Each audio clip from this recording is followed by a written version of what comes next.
জনপ্রিয় অভিনেতা আফরান নিশোর পছন্দের খেলোয়াড় হলেন সাকিব আল হাসান। আরে ভাই, এটা আমার কথা না, আফরান নিশো ভাই নিজের মুখে বলতেছেন যে ওনার ফেভারিট খেলোয়াড় বাংলাদেশের মধ্যে সাকিব আল হাসান। আপনারা সবাই জানেন আজকে কিন্তু মিরপুরে বাংলাদেশ এবং পাকিস্তানের সিরিজ নির্ধারণী ম্যাচ ছিল, যেখানে যে দল জিতবে তারাই কিন্তু সিরিজ জিতবে।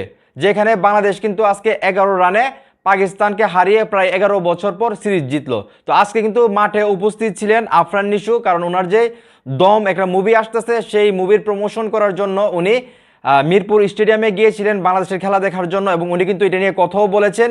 এবং উনি কিন্তু আসলে মাজহারউদ্দিন উনি কিন্তু একটা প্রশ্ন করেন যে নিশু ভাই আপনার প্রিয় ক্রিকেটারকে, তখন আফরান নিশো কিন্তু সঙ্গে সঙ্গে বলেন এটার উত্তর খুবই সহজ, আমার প্রিয় ক্রিকেটার সাকিব আল হাসান। মানে আফরান নিশো ভাইকে যখন প্রশ্ন করা হয় যে আপনার প্রিয় ক্রিকেটারকে, তখন আফরান নিশো ভাই কিন্তু সঙ্গে সঙ্গেই বলেন যে এইটার উত্তর খুবই সহজ, সাকিব আল হাসান, বিশ্বের নাম্বার অলরাউন্ডার। যদিও সাকিব আল হাসান অনেকদিন ধরে বাংলাদেশের জাতীয় দলে খেলতেছেন না, অনেক কারণে, সেটা আপনারা সবাই জানেন। এটা নিয়ে অনেক কথা হয়েছে, পরবর্তী সময় অন্য ভিডিওতে কথা হবে। কিন্তু সাকিব আল হাসান যে কোনো সময় কিন্তু বাংলাদেশের জাতীয় ক্রিকেটে আবারও ফিরে আসতে পারেন, বাংলাদেশের জার্সি পরে কিন্তু আবারও খেলতে পারেন।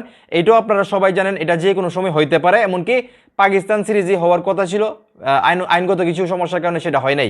তো যাই হোক, দিন শেষে আফরান নিশো ভাইয়েরও কিন্তু পছন্দের খেলোয়াড় সাকিব আল হাসান, উনি কিন্তু এটা নির্দ্বিধায় বলে দিলেন। তো এখন এই মুহূর্তে যারা আমার এই ভিডিও দেখতেছেন, বিশেষ করে সাকিব আল হাসানের যারা ভক্ত আছেন, এই যে ছোট পর্দা বড় পর্দার একজন জনপ্রিয় অভিনেতা আফরান নিশো ভাই, ওনারও পছন্দের খেলোয়াড় আসলে সাকিব আল হাসান। এই বিষয়টা শুনে আপনাদের কাছে কতটা ভালো লাগতেছে সেটা অবশ্যই কমেন্ট করে জানাবেন। সাকিবের যারা ভক্ত আছেন অবশ্যই ভিডিওটা শেয়ার করে দিবেন।